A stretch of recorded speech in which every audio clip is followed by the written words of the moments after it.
Pada zaman dahulu kala, hidup seorang penebang kayu bersama anak-anak mereka di tepi hutan.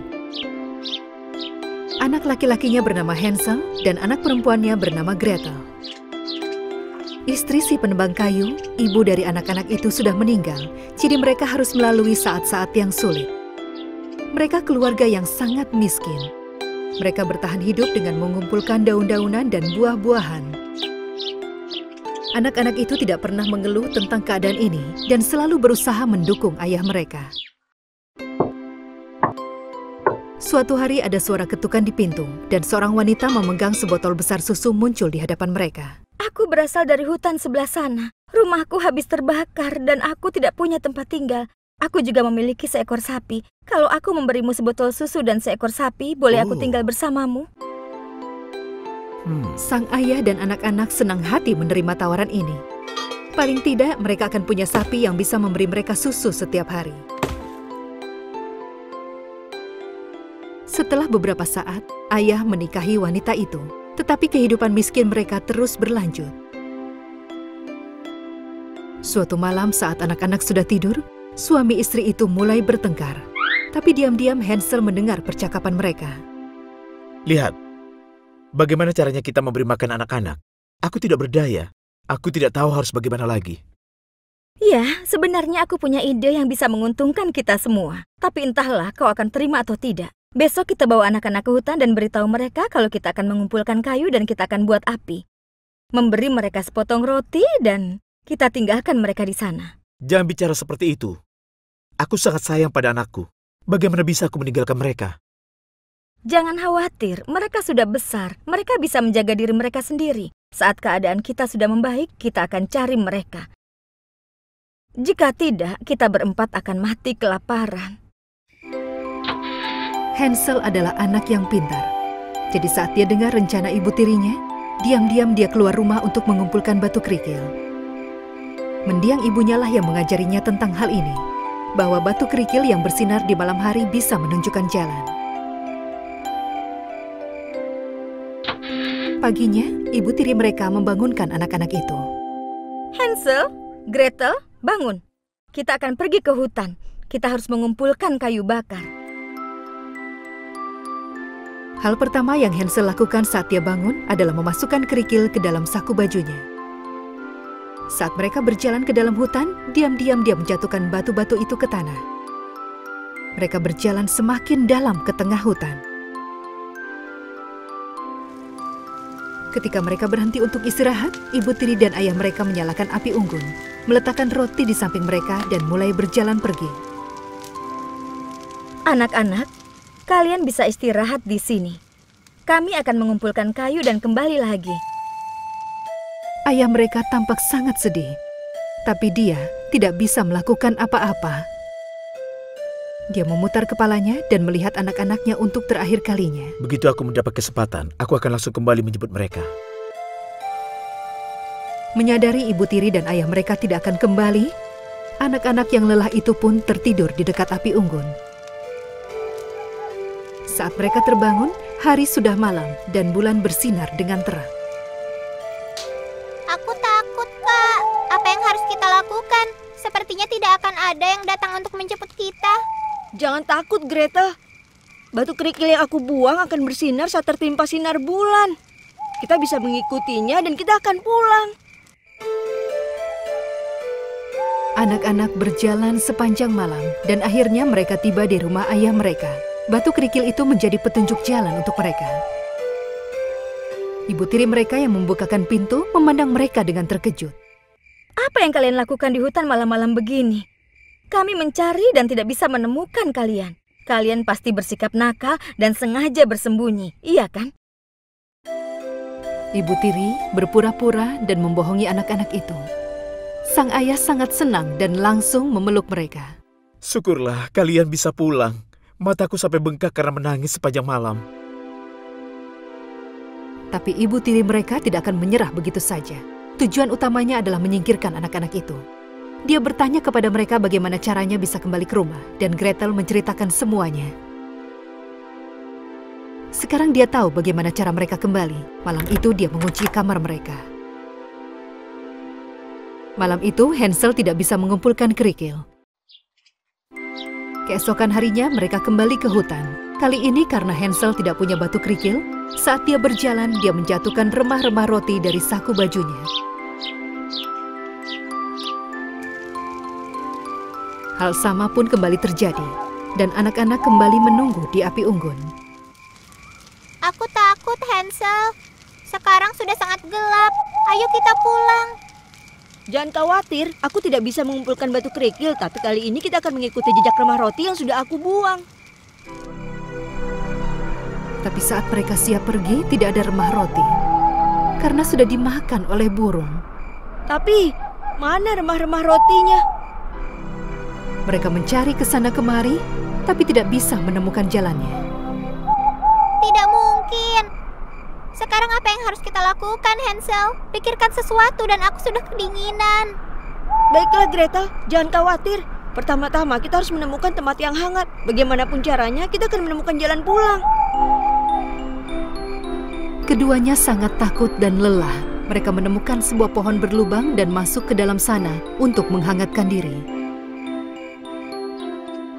Di pagi hari, mereka berjalan kembali di hutan, tidak tahu harus pergi kemana. 2 hari pun berlalu. Kemanapun anak-anak itu pergi, mereka tidak bisa menemukan jalan pulang. Kemudian mereka melihat seekor burung di sebuah batang pohon. Wah, lihat! Cantik sekali burung itu. Sepertinya dia ingin mengatakan sesuatu pada kita. Apakah menurutmu dia menunjukkan jalan yang benar? Ayo kita ikuti. Itu adalah seekor burung biru yang besar.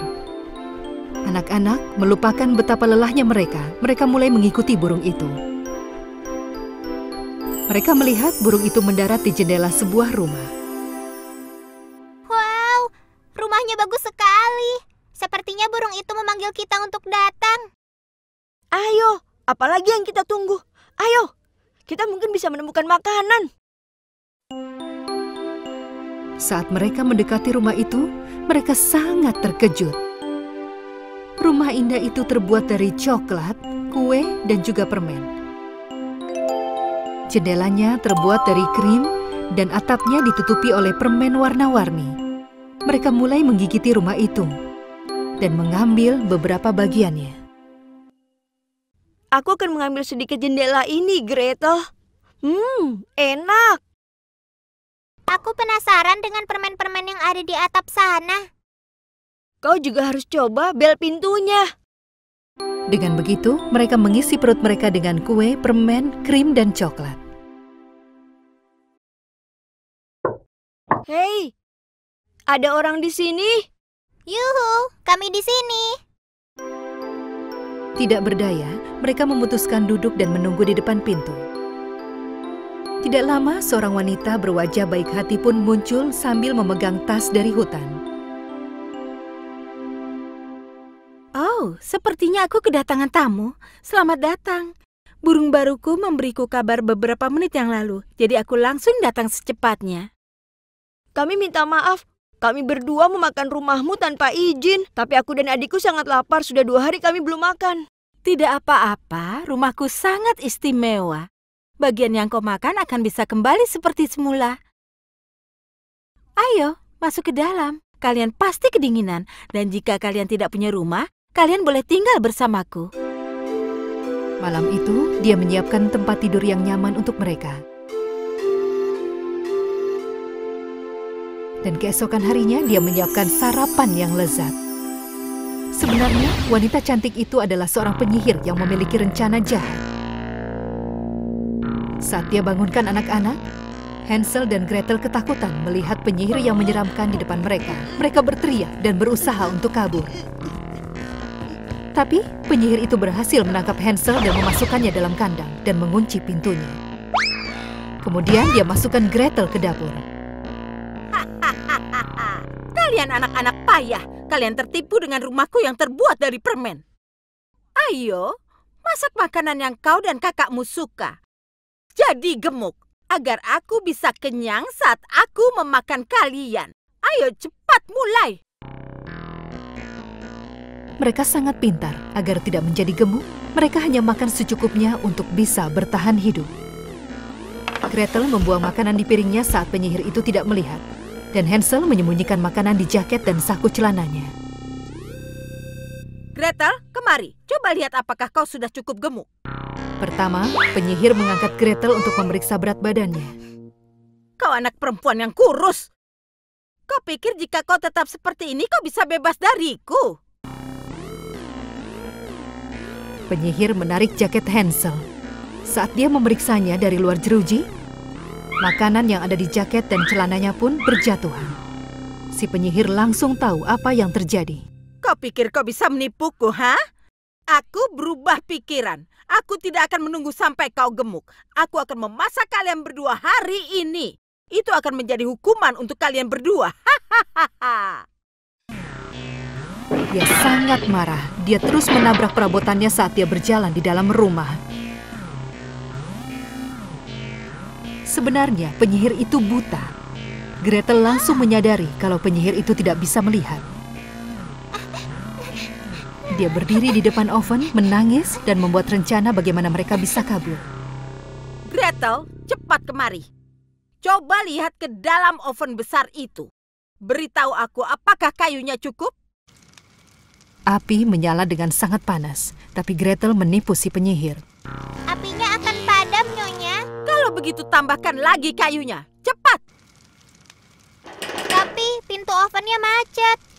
Aku tidak bisa membukanya. Dasar anak tidak berguna, kurus dan tidak berguna. Sini, ini sangat mudah. Penyihir membuka pintu oven. Panas kayu bakar pun mengenai wajahnya. Apa yang terjadi? Kau bilang apinya mati. Penyihir itu menjulurkan tangan ke dalam oven untuk mengetahui apa yang terjadi. Mengambil kesempatan ini, Gretel mendorong penyihir itu ke dalam oven sekuat tenaga.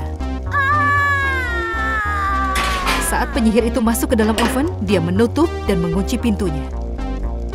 Teriakan si penyihir bisa terdengar sampai jauh.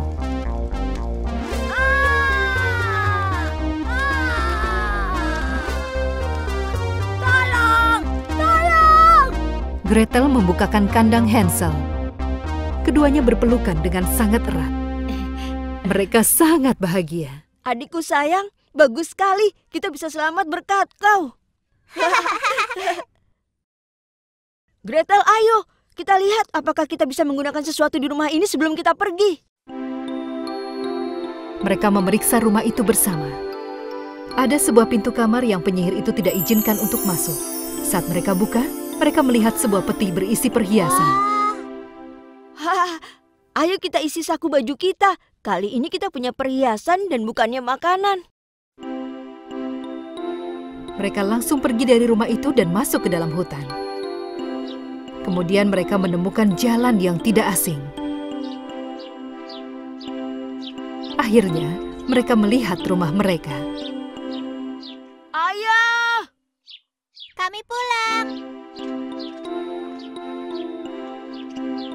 Ayah yang membuka pintu dengan gembira memeluk anak-anaknya. Dia sangat bahagia. Anak-anak, ayah punya berita untukmu. Ibu tiri kalian sakit dan meninggal. Selama ini ayah sudah membuat kesalahan besar dengan mendengarkannya. Ayah mohon maafkan ayah. Ayah sungguh merindukan kalian. Dan ayah sangat menyesal. Kami juga sangat merindukanmu, Ayah. Kami rindu rumah dan tempat tidur kami. Sekarang kita bisa melupakan segalanya dan kembali bersama-sama. Mereka mengeluarkan perhiasan dari saku baju mereka dan memberikannya pada ayah mereka. Ayah mereka kaget melihatnya. Apa ini? Kita sudah tidak miskin lagi. Kita kaya. Ayah, banyak sekali yang kami ingin ceritakan pada Ayah. Ayah sama sekali tidak tahu apa yang kami alami. Malam itu mereka duduk di depan perapian dan mengobrol sampai pagi. Hari-hari buruk telah berlalu. Sekarang mereka hidup dengan damai dan bahagia.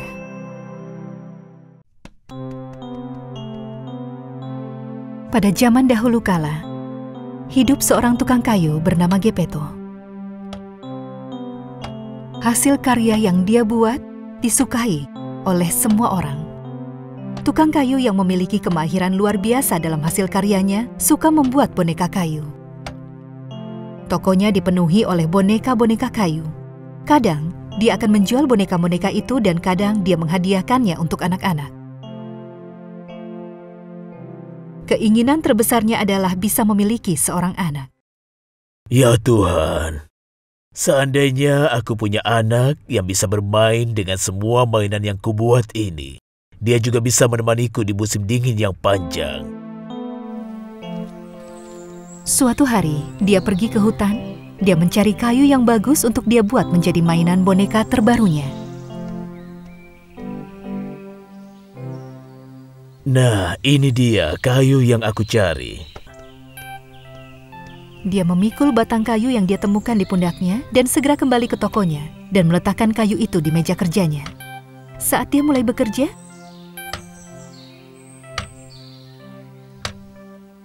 tiba-tiba dia mendengar suara. Oh, dari mana suara itu berasal? Dia kembali melanjutkan memahat kayu itu.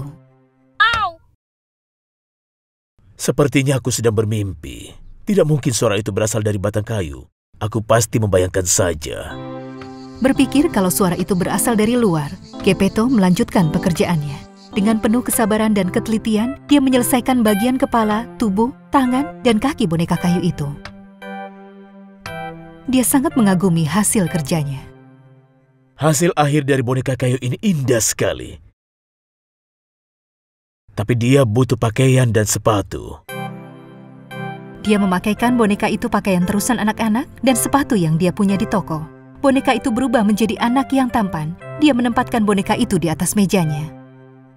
Karena aku tidak punya anak, maka aku bisa berteman dengan boneka ini. Aku harus memberinya nama.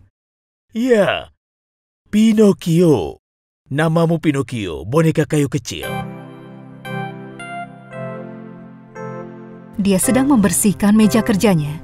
Tapi tiba-tiba, dia mendengar ada suara di belakangnya. Selamat malam. Dia berbalik, tapi tidak ada siapa-siapa kecuali si boneka kayu.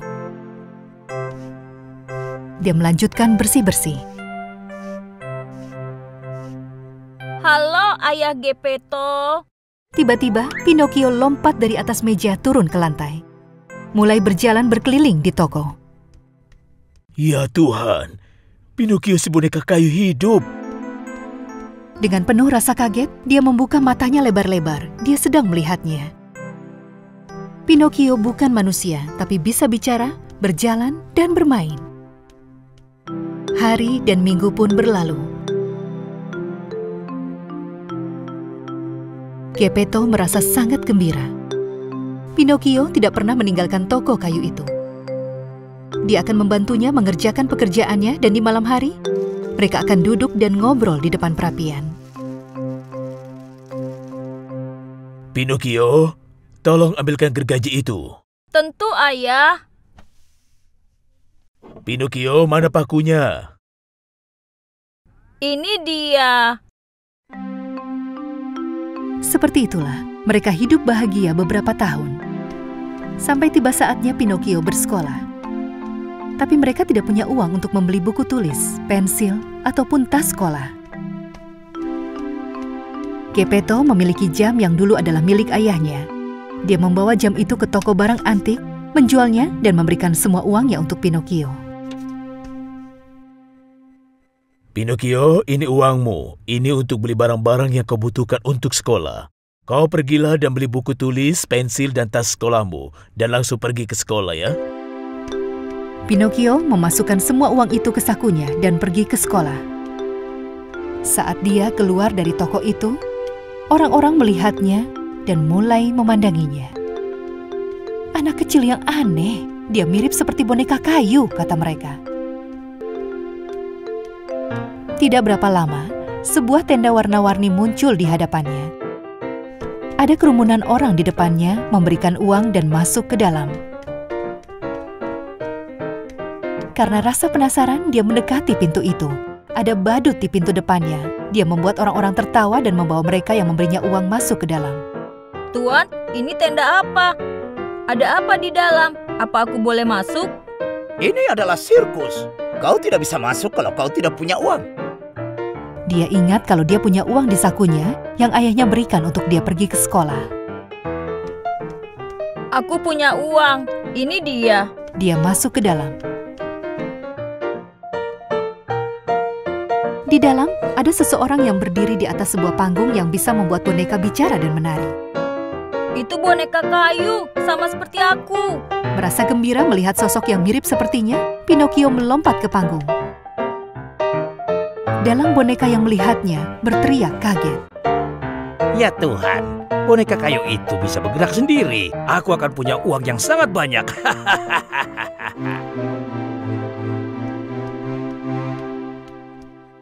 Hei anak kecil, kemarilah. Ada pertunjukan hewan yang menakjubkan di dalam. Kau mau melihatnya, ha? Benarkah? Tentu saja aku mau. Di mana? Apa di ruangan ini? Pinocchio yang percaya pada si dalang pergi ke ruangan itu. Tapi saat Pinocchio masuk, si dalang mengunci ruangan itu. Pinocchio yang malang merasa sangat sedih dan dia menangis. Aku sudah melakukan kesalahan besar. Aku menggunakan uang sekolahku. Aku juga tidak mematuhi perintah ayahku. Sekarang aku ada dalam masalah. Apa yang harus kulakukan?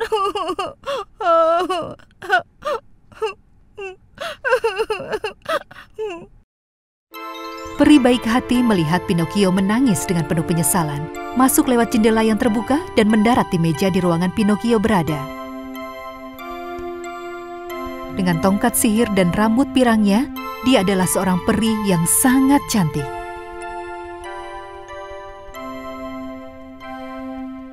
Hai Pinocchio, jangan khawatir, aku akan menyelamatkanmu. Tapi pertama-tama kau harus memberitahuku apa yang terjadi. Tapi jangan lupa kau harus mengatakan yang sejujurnya padaku. Ayahku memberiku uang untuk pergi ke sirkus, tapi tiba-tiba pria itu mengurungku di sini. Pinocchio sangat terkejut ketika tiba-tiba hidungnya tumbuh menjadi panjang. Apa yang terjadi? Aku sudah memberitahumu kalau kau harus berkata jujur padaku, Pinocchio. Kalau kau bohong, hidungmu akan terus tumbuh menjadi semakin panjang. Pinocchio meminta maaf dan memberitahu peri cerita yang sebenarnya. Hidungnya pun langsung normal kembali. Pinocchio, kau menyesal karena sudah melanggar perintah ayahmu. Sekarang aku akan membebaskanmu dari tempat ini dan mengembalikan uangmu. Tapi janji kau tidak akan mengulanginya. Kau adalah pria yang baik hati. Terima kasih banyak. Aku janji tidak akan mengulanginya lagi. Aku sudah salah karena mendatangi sirkus yang memperlakukan binatang dengan sangat buruk. Aku merasa malu. Peri baik itu membuka pintu yang terkunci dengan tongkat sihir ajaibnya dan membawa Pinocchio keluar dari sirkus itu.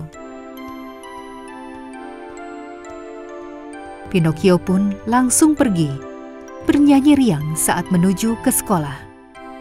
La la la la, la la la la, la la la la la la, la la la la la la, la la la la la. Saat dengan hati gembira dia berjalan menuju sekolah, seekor rubah dan gagak yang licik menghampiri dirinya. Anak macam apa itu? Dia terlihat cukup payah. Dia mungkin membawa uang. Hei, kau mau kemana? Aku mau ke sekolah. Nah, kau tidak bawa buku, pensil, dan tas sekolah? Bagaimana caranya kau ke sekolah?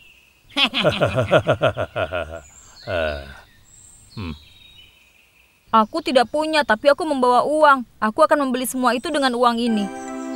Rubah dan burung gagak saling bertatapan dan mulai tertawa jahat.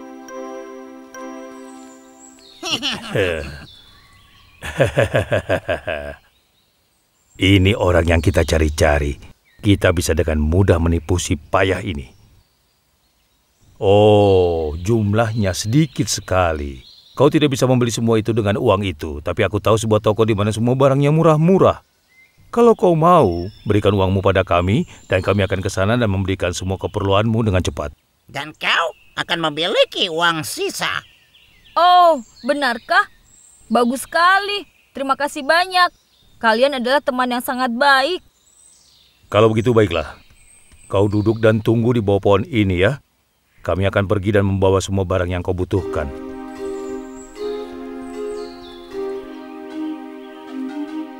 Pinocchio menyerahkan seluruh uangnya ke rubah dan burung gagak. Dia duduk di bawah pohon dan menunggu. Dia menunggu, menunggu, dan terus menunggu.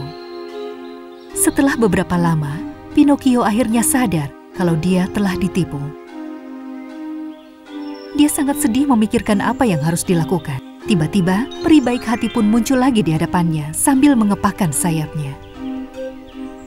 Kau tidak pergi ke sekolah? Kenapa kau di sini? Kuharap kau masih belum melupakan apa yang terjadi tadi. Tolong, beritahu aku sejujurnya. Merasa malu uangnya telah dicuri, Pinocchio pun berbohong lagi. Aku menjatuhkan uangku dari sakuku. Pinocchio sangat kaget melihat hidungnya kembali memanjang.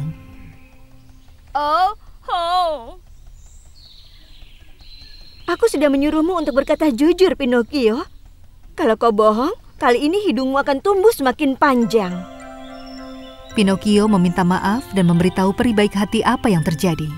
Sekali lagi, hidungnya kembali ke ukuran semula. Terima kasih, tapi aku masih tidak punya uang untuk membeli buku, pensil, dan tas sekolah. Aku merasa malu sekali.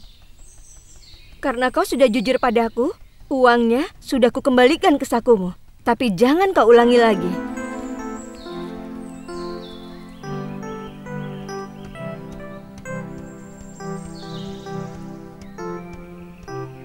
Saat Pinocchio berjalan sambil bernyanyi, tiba-tiba dia berpapasan dengan dalang boneka dari tempat sirkus tadi. Begitu dia melihat Pinocchio yang kabur dari sirkusnya, dia langsung mengejarnya. Kembali kau, boneka kayu nakal, hah? Pinocchio lari dengan perasaan takut, tersandung batu dan jatuh ke laut. Tolong! Tolong! Tolong! Tapi karena dia terbuat dari kayu, dia tidak tenggelam. Saat dia gerakkan tangan dan kakinya supaya dia tidak tenggelam, dia sadar dia sedang berenang. Dia sangat menyukainya, maka dia pun berenang dan terus berenang. Tapi ombak di laut cukup besar pada hari itu. Ombak menyeretnya sampai jauh. Dia terseret menjauhi pantai, dan karena dia menjadi mengantuk dan karena dia tidak bisa tenggelam, dia bisa dengan nyaman tidur di atas air. Ketika dia bangun, dia mendapati dirinya berada di tempat yang sangat gelap. Hei, apa yang terjadi? Aku ada di mana? Tempat apa ini? Baunya busuk sekali. Saat matanya mulai terbiasa melihat di kegelapan, dia menyadari kalau dia berada di dalam perut seekor ikan paus yang besar. Ternyata paus besar itu sudah menelannya. Geppetto merasa khawatir karena Pinocchio belum pulang ke rumah juga. Dia pergi untuk mencarinya. Dia bertanya ke semua orang yang dia temui. Apa kau melihat anak kecil dari kayu lewat sini? Akhirnya dia sampai di pinggir pantai dan bertanya kepada semua nelayan. Sekitar setengah jam lalu ada anak kecil yang jatuh ke laut di dekat sini. Mungkin itu anakmu. Tolong pinjami aku perahu. Aku akan pergi ke tengah laut. Aku harus menemukannya. Nelayan itu meminjaminya sebuah perahu kecil. Geppetto naik ke atas perahu itu dan berlayar ke tengah laut. Pinocchio, anakku. Pinocchio, kau di mana? Perahu kecil itu tidak bisa melawan ombak, dan kemudian perahu itu terombang-ambing dan terbalik. Geppetto terjatuh di laut. Ikan paus yang menelan Pinocchio juga menelan Geppetto. Dia tidak mengerti kenapa tiba-tiba dia berada di dalam kegelapan. Tapi Pinocchio melihatnya dan mulai menangis. Ayah, ayah, kau menemukanku. Aku takut sekali. Pinocchio, anakku, anakku. Ayah, maafkan aku. Aku tidak akan melanggar perintahmu lagi, ayah. Baiklah, Pinocchio. Kita bicarakan masalah ini di rumah. Sekarang kita harus cari cara untuk bisa keluar dari sini. Ayah, aku akan mencoba sesuatu. Mudah-mudahan ini akan berhasil. Peri yang baik hati, peri yang baik hati, apa kau bisa mendengarku? Ombak membawa suaranya sampai ke telinga peri baik hati. Ya Tuhan, itu suara Pinocchio. Peri pun langsung terbang menuju ke suara itu dan muncul di dalam perut paus. Pinocchio, kau sudah benar-benar menyesal dan aku akan membantumu lagi untuk terakhir kalinya. Ketika dia menyentuh mereka dengan tongkat ajaibnya, mereka mendapati diri mereka di pinggir pantai. Setelah hari itu, Pinocchio menjadi anak yang sangat pandai. Dia selalu dengarkan perkataan ayahnya. Dia pergi ke sekolah dan membantu ayahnya seperti dulu. Peri baik hati akan menguji Pinocchio dari waktu ke waktu.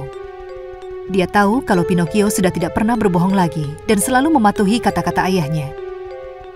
Dia berkata, sekarang saat yang tepat. Dan suatu malam, dia merubah Pinocchio menjadi anak kecil sungguhan saat dia sedang tidur. Keesokan harinya, saat Pinocchio bangun, dia merasa sedikit aneh. Jantungnya berdetak dan dia merasakan darah mengalir di tubuhnya. Dia tidak lagi terbuat dari kayu, tapi sudah menjadi anak sungguhan. Dia pun langsung lari menemui ayahnya.